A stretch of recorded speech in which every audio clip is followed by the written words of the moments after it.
You know them, you love them. O2 sensor errors. They happen on pretty much every old car, and my BMW is no exception. This thing has a completely dead bank 2 primary O2 sensor. Now this one is actually a concern. Usually when an O2 sensor is having issues, it's a post-cat one or downstream, which primarily just checks up to make sure the catalytic converter is doing its job. Important for emissions, but your car will still run and drive without it.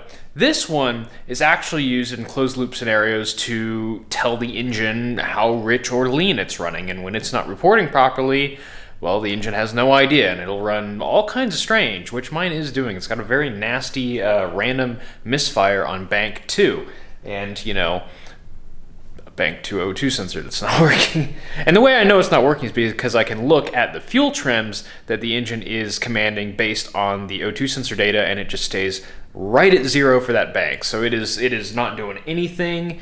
It's not doing anything to make the car run the way that it should be. So I need to go in and fix it. And here's the problem here. If you go back to the episode where I took this to the Car Ninja, you'll remember that there was an O2 sensor that was like bent and hitting the firewall. I'm pretty sure that's my bank 2 sensor 1. It's not working. You know, it was bent like a banana, so that'll probably do it, because this car has aftermarket headers, and aftermarket cheap headers never fit right unless you want to spend like $700 on some good ones. So I'm going to have to take out my headers, remove the O2 sensor, and then weld in a new bung for it, which I have somewhere. But first, it's just getting the stupid thing out of the engine bay. It's pretty cramped in here. You can kind of sort of see the header in there. All this is going to have to get off. It's going to be fun. Do you like skin on your knuckles? Because I'm probably going to lose most of mine in the process of this. So the first step, I think, is going to be removing this secondary air pump. I don't think this even actually works. It's not going to be going back in this car. I actually have a block-off plate on the way to delete this system entirely. This is more emission stuff. It just pumps oxygen, or, well, air, into the exhaust in order to help it burn just a little bit cleaner on cold start. It's a pretty minimal effect overall, and you're not really losing much by getting rid of it. And this... yeah, that was just straight up broken. Okay, cool. So let's see here.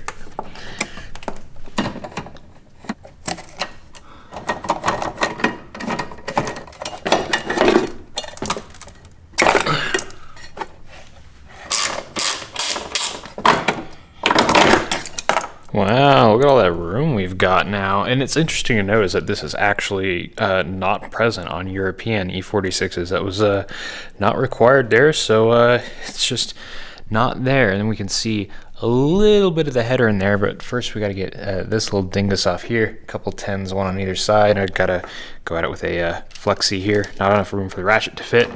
Should be fun times.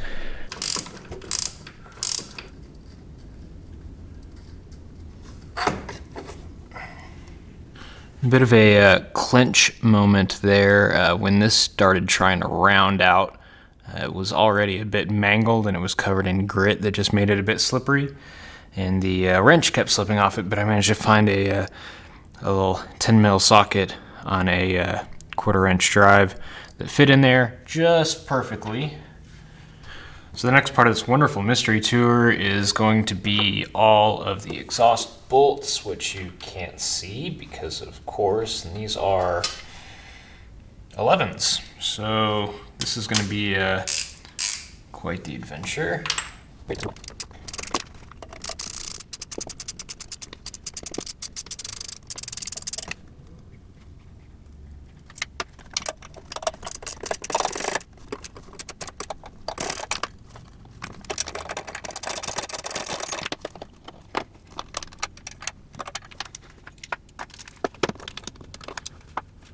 Well, I've got the front manifold loose at least, so that's good. Of course, absolutely none of the nuts came off. The whole stud just came out, which meant instead of just unscrewing that off that last little bit, I have to undo the entire length of that stud. So I'll probably try and get those nuts off of there and screw the studs back in before I put these headers back on and, you know, do it properly.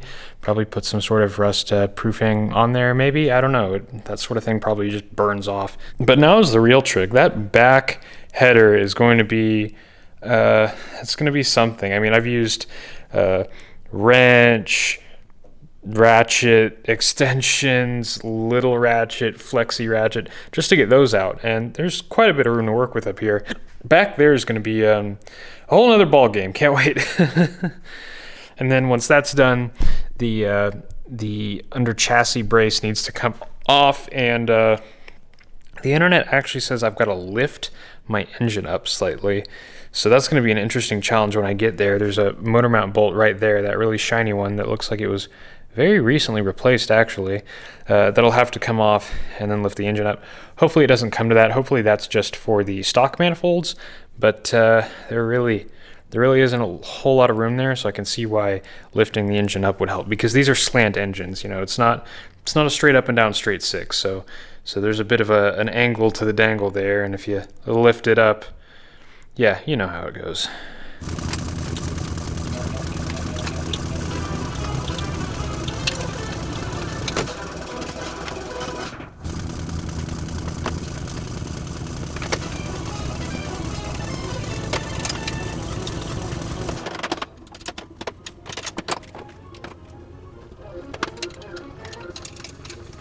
Okay, so it's a couple days later, and first of all, it dropped like 40 degrees in one day. Kansas, rude. It went from like 81 to 41, and now it's in the 30s. Second of all, I got a new tool specifically for this. This is an 11 millimeter ratcheting flex head wrench. Ignore the fact that it says 7/16 on it. That part's not important. Actually, it said 91/L because I was holding it the wrong way. But yeah. Hopefully this will let me get the back 3 bolts that have just been completely inaccessible. I paid like $20 for this one wrench because I needed it to be a quality brand so that this ring part here would be as small as possible. The Harbor Freight ones, you can get like a whole set for the cost of this one, but this head is a bit bulkier and it probably wouldn't fit. So let's see if this one fits. Take my watch off. Weird flex.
Well, we're definitely getting there.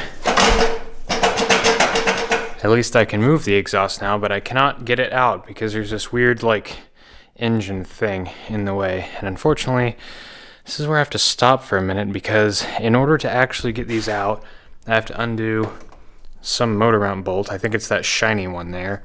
And I have to attach like a crane or something to this ring and rock the engine up this way. And I don't know if you've noticed, but despite having an unreasonable amount of garbage, I don't have an engine hoist or anything. I could get one of those things that sits on the fender rails here to lift the engine up, but it won't fit in the Miata. So I'm going to have to go to Harbor Freight and drop $80 and then figure out a way to get my $80 treasure home with me. So that'll be interesting. Who needs a truck, eh? Unfortunately, Harbor Freight was completely out of stock of these, but luckily my friends had one.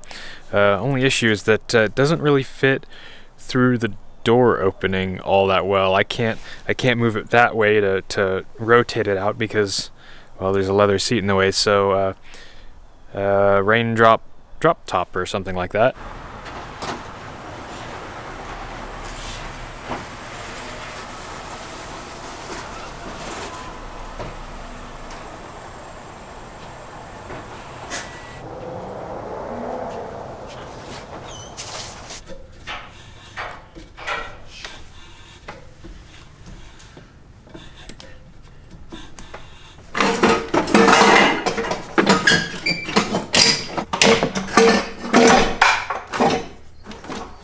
They go out the bottom.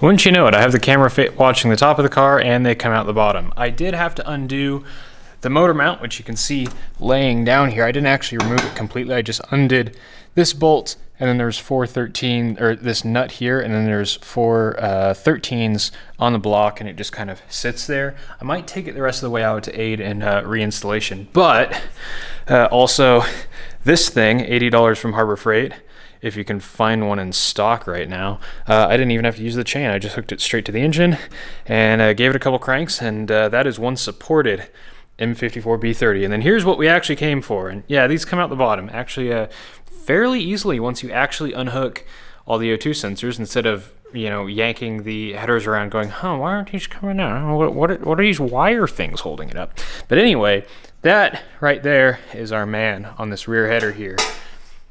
I think that's a bad O2 sensor. I don't know about you, but here's the best part. It wasn't even tight. So who knows? Maybe the sensor actually still worked to a degree. It was just getting way wrong readings due to the way that it was loose. But I don't know. It was throwing a code for bad heater, but it wasn't throwing a code for being dead. But also it wasn't trimming the fuel at all. So thing is, we put a new one in this bung here. It's just going to hit the firewall too. So I gotta figure something else out. I think what I'm going to do is I'm going to drill a hole right here and weld in a new one of these bungs. You know, worth a shot. So here we actually have another O2 sensor. It's significantly less bent. The only problem is it came out of like an earlier car, and the plug doesn't really match up. So I'm going to cut the plug off this, and I'm going to crimp it onto there using my super cool little Crimp set here.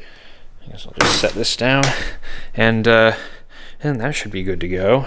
So that'll be fun. The other thing I'm gonna have to do is drill a hole and then try to weld in the new bung. And to do that, I have to remember where the heck I actually put my bung.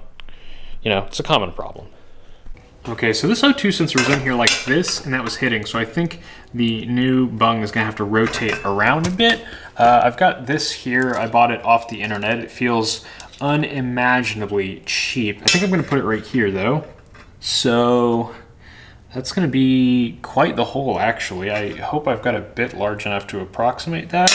Interesting to note is that this bung already looks to have been relocated. Here's the one that came with it, and here's the new one. I don't understand how this is so difficult to get right. I mean, come on now. Presumably you have a car to test on, or you have a jig or something. Just make it not hit. Okay, well, apparently with my tools, I'm not going to be able to drill that hole, so I might just take this somewhere and have them weld it for me. I guess what I'll do now is I'll take this good plug and move it over to the good O2 sensor. I'm going to give myself, 5 inches or so to mess up here. This is totally not what I should use to cut that, but hey, no one ever got anywhere doing things the proper way. Alright, so I've got all of my wires cut. I sort of staggered the lengths a little bit so that everything heat shrinks a bit better. This can go away now. You can see this is the older style connector, and this is the new one. And aside from looking a bit different, this one's broken, so, I need some heat shrink.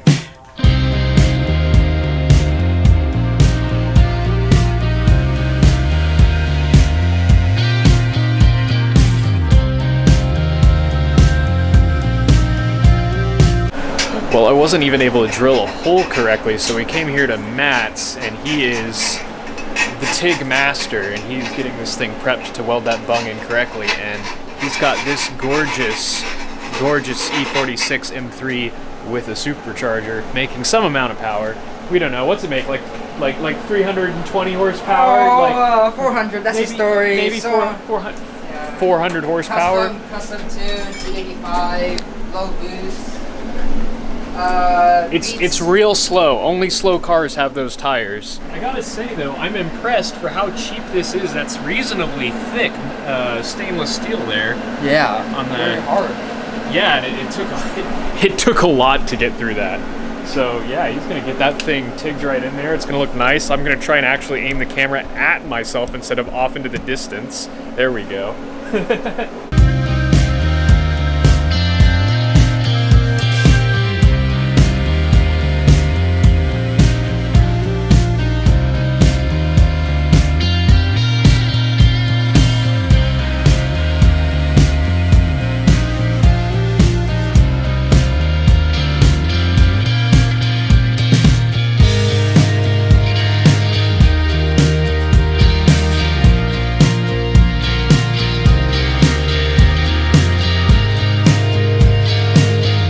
Wow, look at that, especially compared to whoever relocated this one over here. Look at that. Yeah, I know. That's That's the beauty of it. That's the beauty of it, man. That looks better than the welds on their whole wrist. This makes the rest of the header look like the junk that it probably is.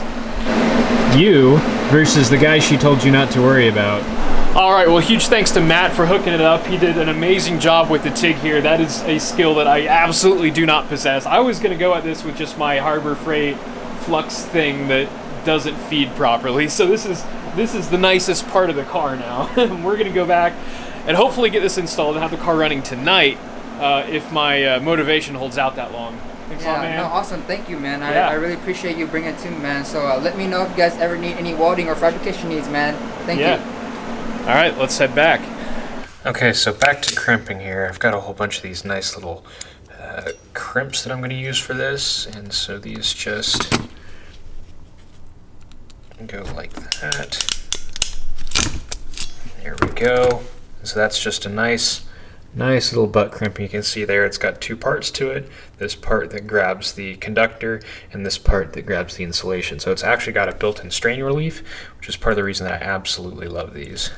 I did leave a bit too much wire there, but that's fine. I'll just get smashed down with the other side and whatever. So that's all one side, and now just match the colors. There we go. That is a nice, strong, joined wire. So there we've got all of our crimps. Just gonna slide the heat shrink over them.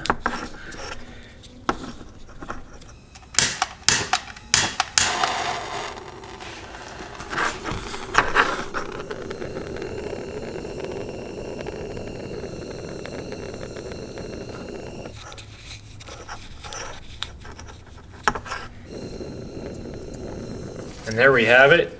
You can barely tell that anything changed. We've got the nice new style plug on our nice, hopefully good O2 sensor. And if it wasn't good, oh well. It was from a salvage yard. It cost basically nothing. And you can just always buy a new one.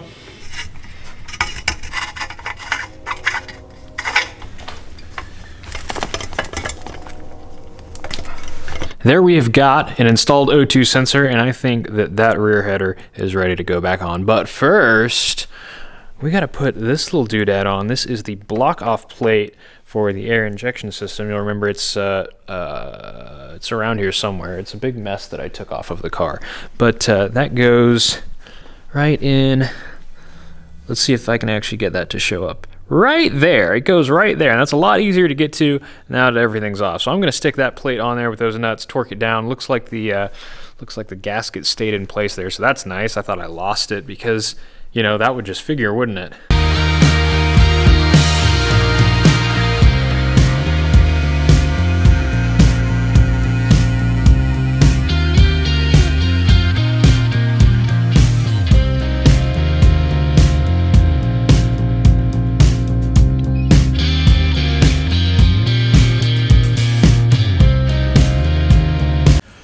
So getting these up in here is very much a two-person operation. I got them kind of like guided roughly into place and then loosely attached them to the downpipe so that they sort of hold themselves in place. The thing that I'm having to do here is like use my phone's camera as a periscope to see what I'm doing. And what I've just done is all my studs came out, you know? So I went and took the nuts off of them, and now I'm going to put two of these studs in here so that the header will hold itself on.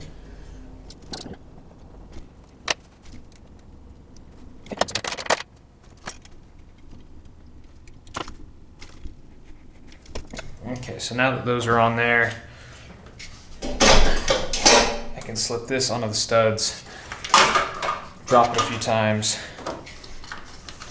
So last night we got the exhaust to a point. I've got both of the headers in and loosely bolted up. They're also loosely bolted up under the car. I think the next step here is to go under the car and get everything done under there. I started to do up some of these bolts from the top, but I'm not quite tall enough to reach over the car, and this brace was in the way. So I think the motor mount needs to go back on, the under tray needs to go on, bolt the headers to the mid pipe, and then I can put the car back down on the ground. I think that's it.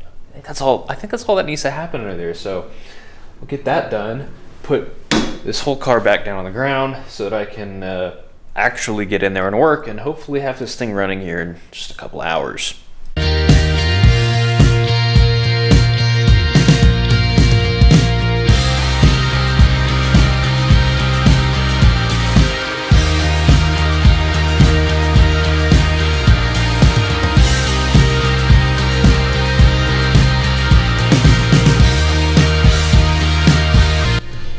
So I'm getting ready to put the motor mount back on. I've got 3 motor mount bolts and the big bolt that goes on that stud. I'm like, well, where's the 4th bolt? It was sitting on top of the steering rack the whole time. I looked everywhere for this stupid thing. So motor mount next.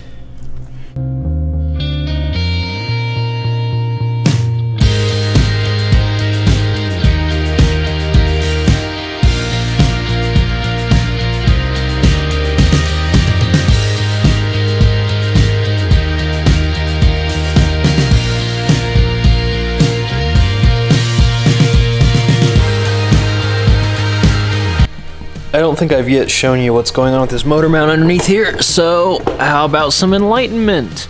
There is, if it'll focus, 2 bolts right there, upper and a lower one, pretty simple.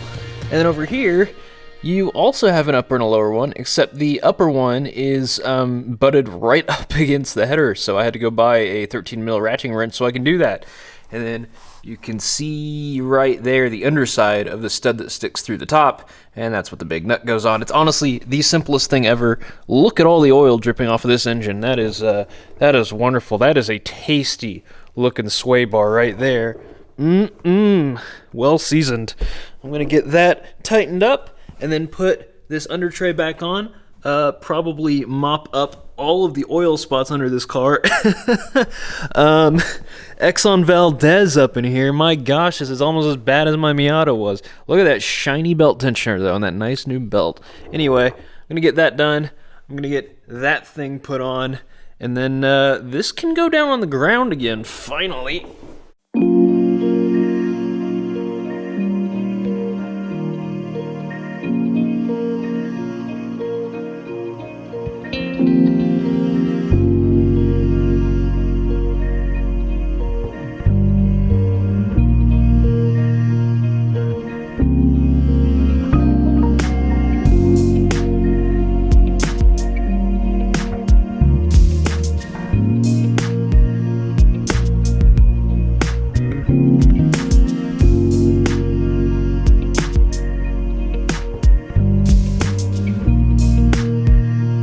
Well, that absolutely sucked, but before I start this thing up for the first time, I've got my laptop plugged in here and I've got INPA, and I'm going to clear the adaptations because we've got new O2 sensors and new data. I want to clear any learned nonsense that might be in here.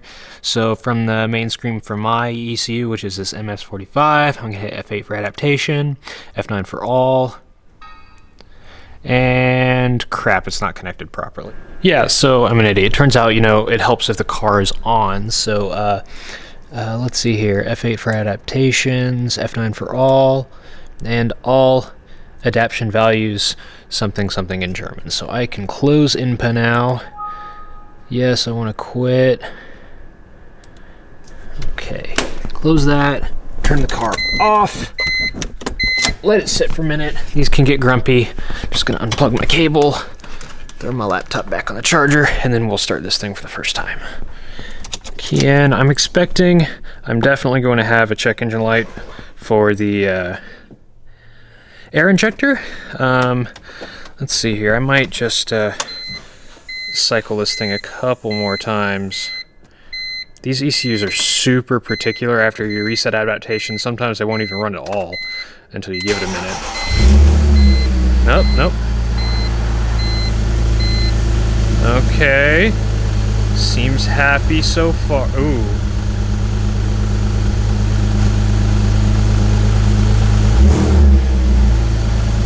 Huh?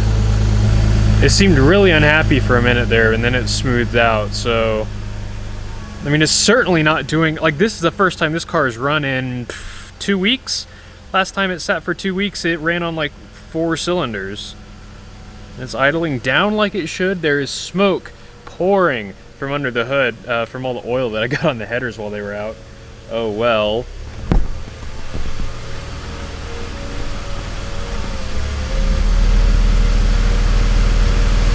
I should definitely open up the garage.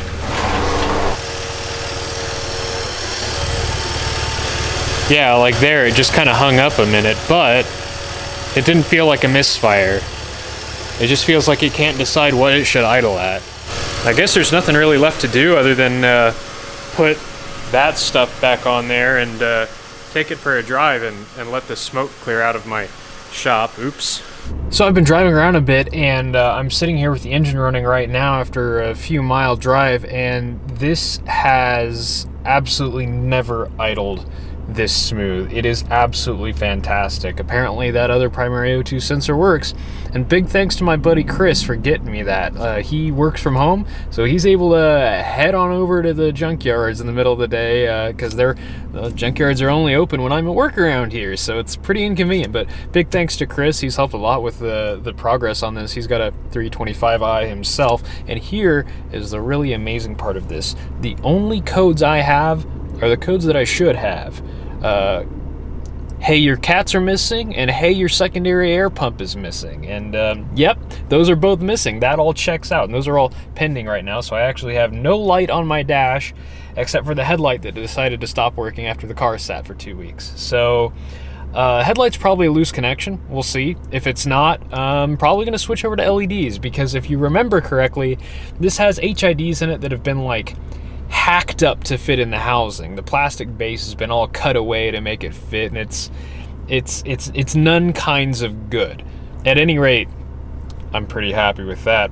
So that does it for this round of fixing the BMW. I am pretty pleased with the progress. This thing drives wonderful. It feels like it's actually making a decent amount more power, which makes sense if my fuel trims are more accurate than they were. So I will see you the next time this thing breaks, which will probably be in a matter of days. Thanks for watching.